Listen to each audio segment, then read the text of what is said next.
장미화는 마지막 손님이 떠난 카페의 의자들을 정리하며 한숨을 내쉬었다. 62년을 살아오면서 이렇게 혼자인 적이 언제였나. 아니, 혼자가 편했다. 그런데 왜 아들 내외의 제안이 자꾸 마음을 흔들까? 어머니, 이제 혼자 사시기 힘드시잖아요. 저희 집이 넓으니까 함께 사셔요. 성민이의 목소리가 귓가에 맴돌았다. 며느리 설인도 정말 좋겠어요.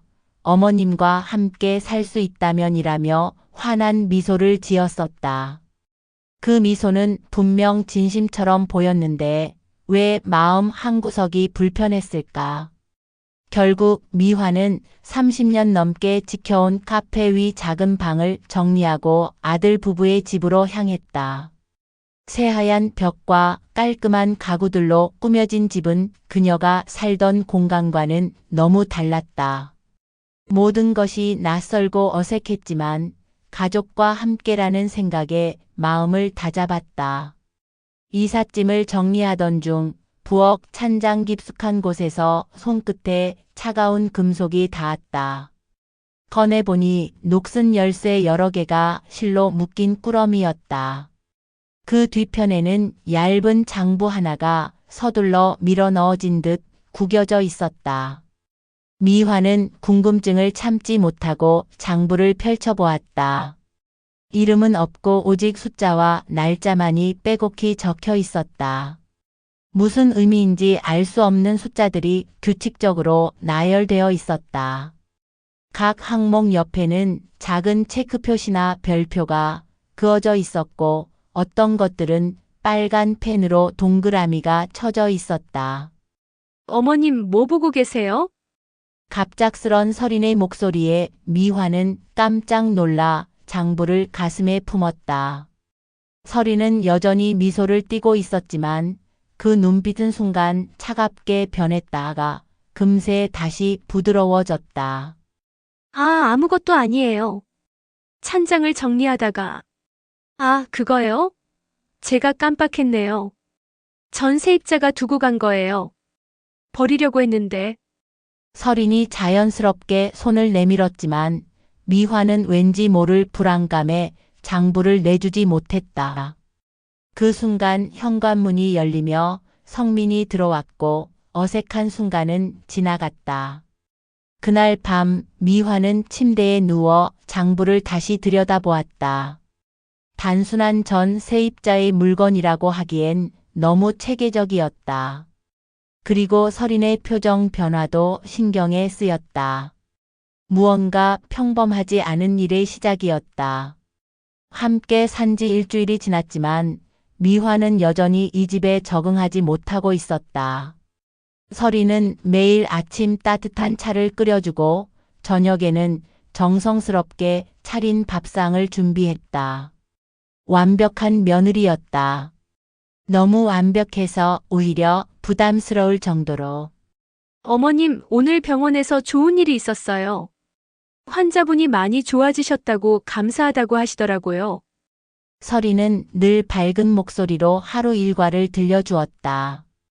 간호사라는 직업에 대한 자부심도 느껴졌고 환자들을 걱정하는 마음도 진실해 보였다.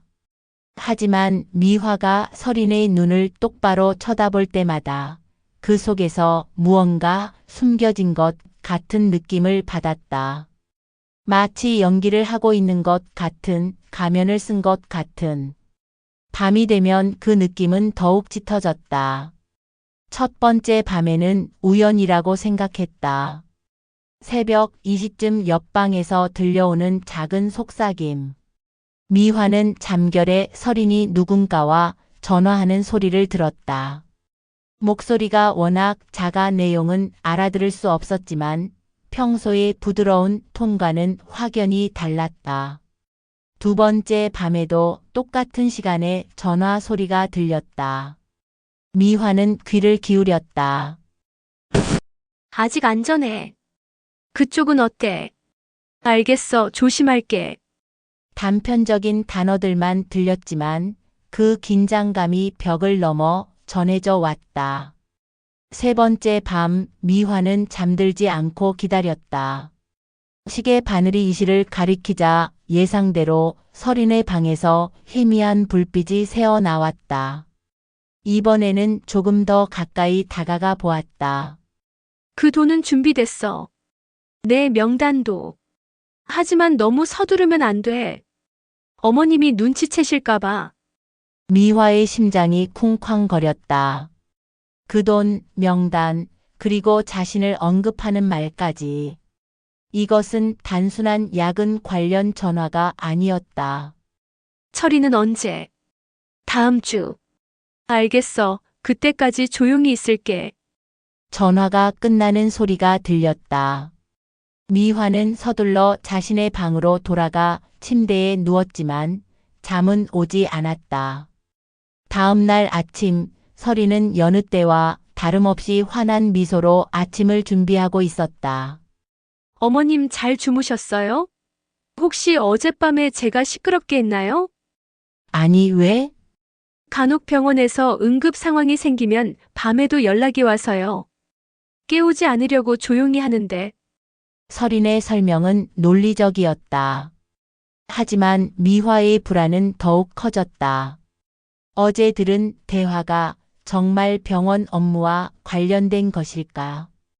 그런데 어머님 혹시 찬장에서 뭔가 찾고 계신 건 아니죠? 서린이 갑자기 던진 질문에 미화는 움찔했다. 아니, 왜 그런 얘기를? 아, 그냥. 처음엔 물건이 어디 있는지 모르실까 봐서요. 서린은 다시 미소를 지었지만 그 미소 뒤에 숨은 의미를 미화는 느낄 수 있었다. 경고였다. 더 이상 캐묻지 말라는. 미화는 더 이상 혼자 끙끙댈 수 없었다. 며칠째 계속되는 서린의 심야 통화와 이상한 장부의 존재가 마음을 무겁게 짓눌렀다. 아들에게 말해야 했다. 성민아, 엄마가 할 말이 있다. 토요일 오후 서린이 병원에 나간 사이를 틈타 미화는 아들을 불러 앉혔다. 성민은 맥주캔을 열며 편안한 표정으로 소파에 기댔다. 왜요, 어머니? 뭔가 불편한 게 있으세요? 그게 서린이가 어디서부터 말해야 할지 막막했다. 장부 얘기부터 해야 할까? 아니면 심야 전화부터? 서린이가 매일 밤 늦게 누군가랑 전화를 해. 그런데 그 내용이 좀 이상해. 이상하다니요? 돈 얘기도 하고 명단이니 뭐니. 그리고 찬장에서 이상한 장부도 발견했어. 성민의 얼굴에 미소가 번졌다. 미화가 기대했던 진지함 대신 안도하는 표정이었다. 아, 그거요? 어머니, 서린이가 간호사잖아요. 병원 일로 밤에 연락 오는 거 당연하죠. 그리고 요즘 의료진들끼리 상호보조회 같은 것도 많이 해요. 아마 그 얘기인 것 같은데, 하지만 어머니, 혼자 오래 사셔서 좀 예민해지신 것 같아요. 서린이는 정말 좋은 애예요. 어머니 챙기려고 얼마나 신경 쓰는데요. 성민은 어머니의 어깨를 가볍게 두드렸다. 그 제스처가 위로가 아닌 무시처럼 느껴져 미화는 더욱 답답했다. 그럼 장부는 뭐야? 숫자랑 날짜만 빽빽하게 적혀 있는. 전세입자 거라고 서린이가 그랬잖아요. 어머니, 너무 깊게 생각하지 마세요. 우리 가족인데 뭔 비밀이 있겠어요? 바로 그때 현관문이 열리는 소리가 들렸다. 서린이 돌아온 것이다. 어머님, 성민 오빠. 다녀왔어요. 서린은 병원 가방을 내려놓으며 밝게 웃었다. 하지만 거실의 분위기를 눈치챈 듯 잠깐 표정이 굳어졌다. 무슨 진지한 얘기하고 계셨어요? 아니야, 별거 아니야. 성민이 서둘러 대답했다. 어머니가 새로운 환경에 적응하느라 좀 민감해지신 것 같아서. 서린은 미화를 바라보며 고개를 끄덕였다. 그 눈빛에는 이해한다는 듯한 따뜻함이 있었지만 동시에 차가운 경계심도 느껴졌다. 어머님, 제가 혹시 실수한 게 있을까요? 불편하셨다면 말씀해 주세요. 그 순간 미화는 완전히 고립된 기분이었다. 아들은 자신의 말을 믿지 않았고 며느리는 완벽한 연기로 자신을 몰아세우고 있었다. 아니야, 괜찮다. 내가 예민했나 보다. 그러시면 안 돼요, 어머님. 여기가 어머님 집이기도 한걸요. 설인이 다가와 미화의 손을 잡았다. 그 손이 따뜻했지만 미화는 오히려 섬뜩함을 느꼈다. 저녁 식사 시간, 설인은 평소보다 더욱 정성스럽게 미화를 챙겼다. 좋아할 만한 반찬을 먼저 떠주고 물컵이 비면 바로 채워주었다. 그 모든 행동이 완벽했다. 너무 완벽해서 가짜처럼 보였다. 어머님, 내일은 제가 쉬는 날이니까 같이 시장에 가실래요? 어머님이 좋아하시는 재료로 요리해 드릴게요. 고마워. 미화는 씁쓸하게 대답했다. 이제 누구에게도 자신의 불안을 털어놓을 수 없게 되었다. 설인의 친절 공세는 더욱 강해질 것이고 자신은 의심 많은 시어머니라는 꼬리표만 달게 될 것이다. 그날 밤에도 어김없이 설인의 방에서 속삭이는 소리가 들려왔다. 이번에는 더 이상 귀 기울이지 않았다. 들어봤자 아무도 믿어주지 않을 테니까. 집에서는 더 이상 말할 상대가 없었다. 미화는 답답한 마음을 달래기 위해 오랜만에 카페로 향했다.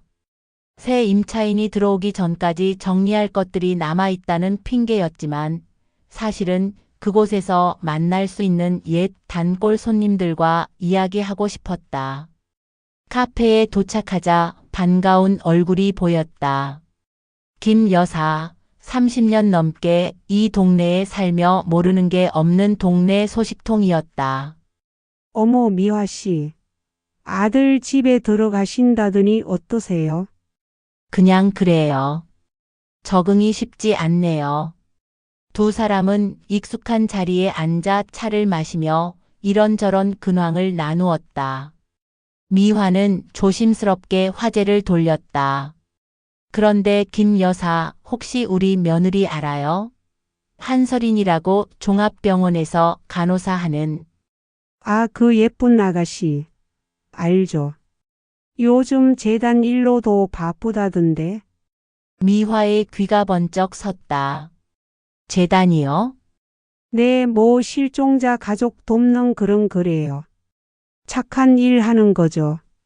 근데 김 여사가 목소리를 낮췄다. 요즘 그 재단이 좀 말이 많더라고요. 무슨 말이요? 김 여사는 주변을 둘러보더니 더욱 속삭였다. 돈 관리가 투명하지 않다나 뭐라나. 실종자 가족들한테 받은 후원금이 제대로 쓰이지 않는다는 소문이 있어요. 미화의 가슴이 두근거렸다. 그래서 어떻게 됐어요? 글쎄요, 정확한 건 모르겠지만. 아, 맞다. 며칠 전에 또 실종 사건이 있었잖아요. 기억 안 나세요? 미화는 고개를 저었다. 요즘 집 일에만 신경 쓰느라 뉴스도 제대로 보지 못했다. 3월 8일에 23살 대학생이 사라졌어요. 부모님이 그 재단에 도움을 요청했다는데. 그리고 작년 12월에도 47살 남자분이 실종됐고 7월에는 61살 할머니. 김 여사가 말하는 날짜들을 듣는 순간 미화는 온몸에 소름이 돋았다. 그 숫자들, 그 날짜들이 너무나 익숙했다. 찬장에서 발견한 장부의 내용과 정확히 일치했다. 그 분들 모두 못 찾았나요? 아직 못 찾았죠. 경찰도 수사는 하고 있지만 단서가 별로 없다더라고요. 미화는 차가운 전율을 느꼈다. 우연의 일치라고 하기엔 너무 정확했다. 그렇다면 설인이 매일 밤 나누는 전화통화는 김 여사, 그 재단 이름이 뭐예요? 희망의 빛 재단인가? 정확하게는 모르겠어요. 왜요? 아니에요, 그냥. 미화는 더 이상 앉아 있을 수 없었다.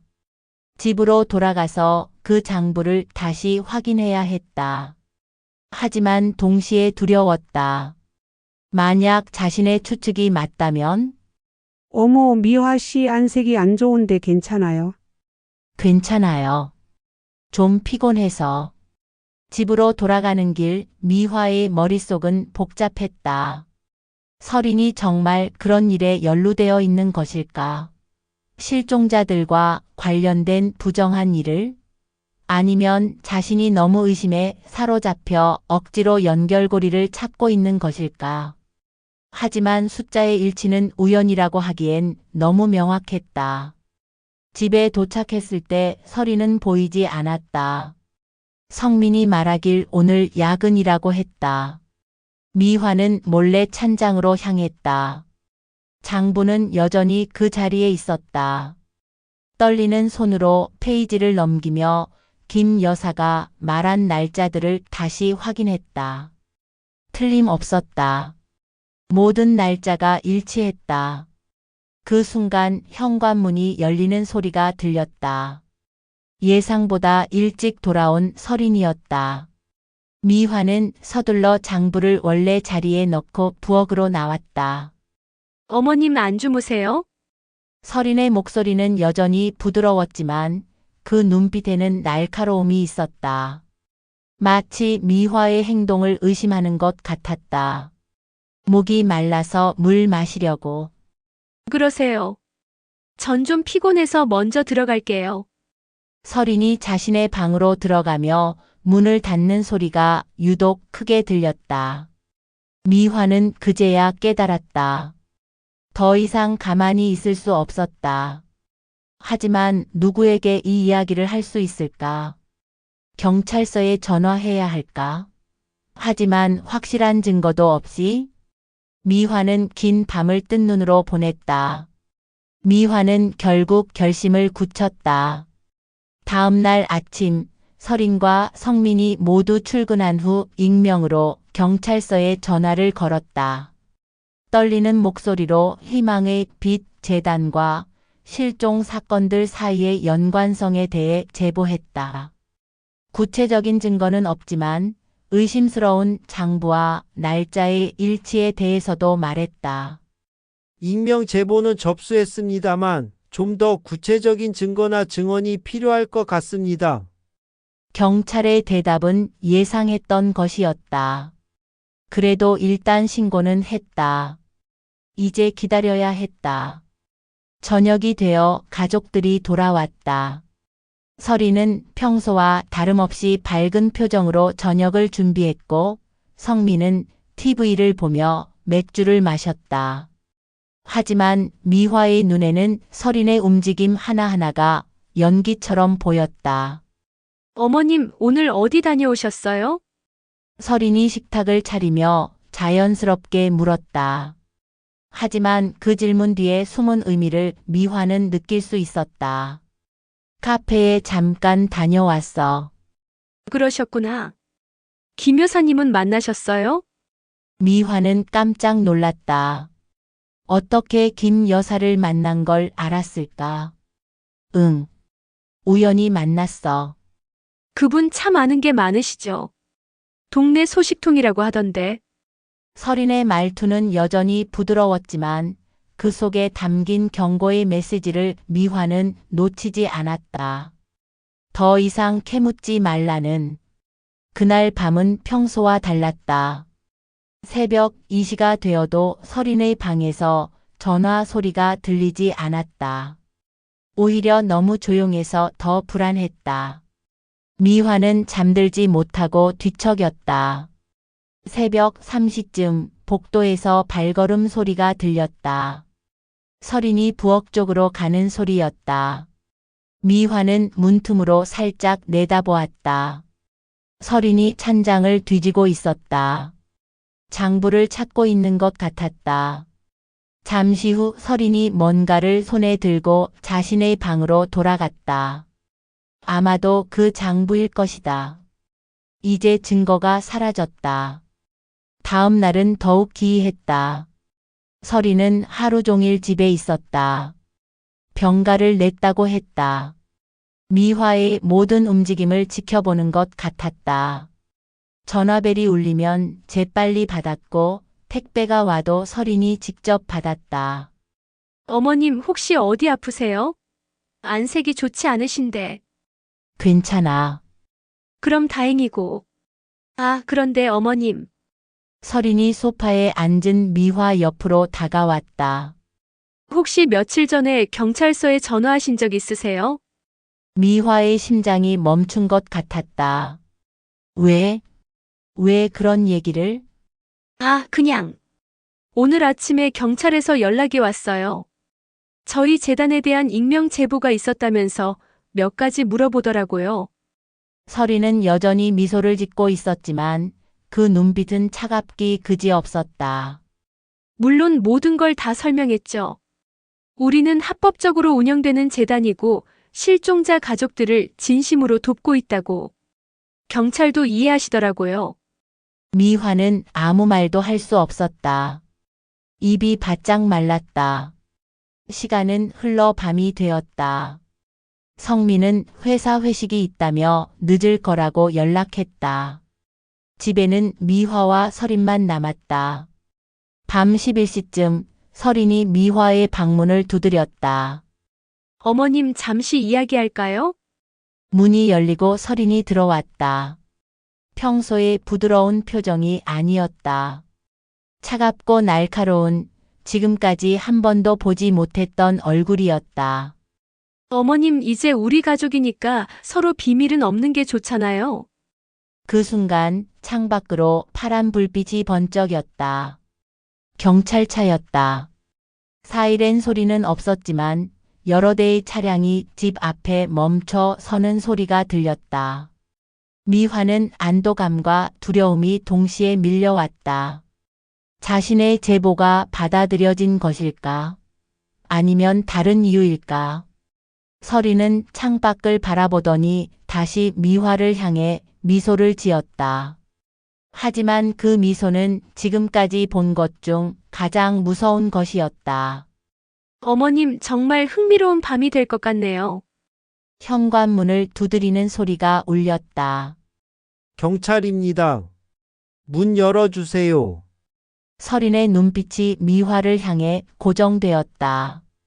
그 눈 속에서 미화는 무언가를 읽을 수 있었다. 하지만 그것이 체념인지 분노인지 아니면 다른 무엇인지는 알 수 없었다. 발걸음 소리가 계단을 올라오고 있었다. 진실이 밝혀질 순간이 다가오고 있었다. 하지만 정말로 모든 것이 밝혀질까? 서린의 그 마지막 미소가 의미하는 것은 무엇일까? 문 앞에 선 경찰의 발자국 소리와 서린의 차가운 시선 사이에서 미화는 여전히 진실을 알 수 없었다.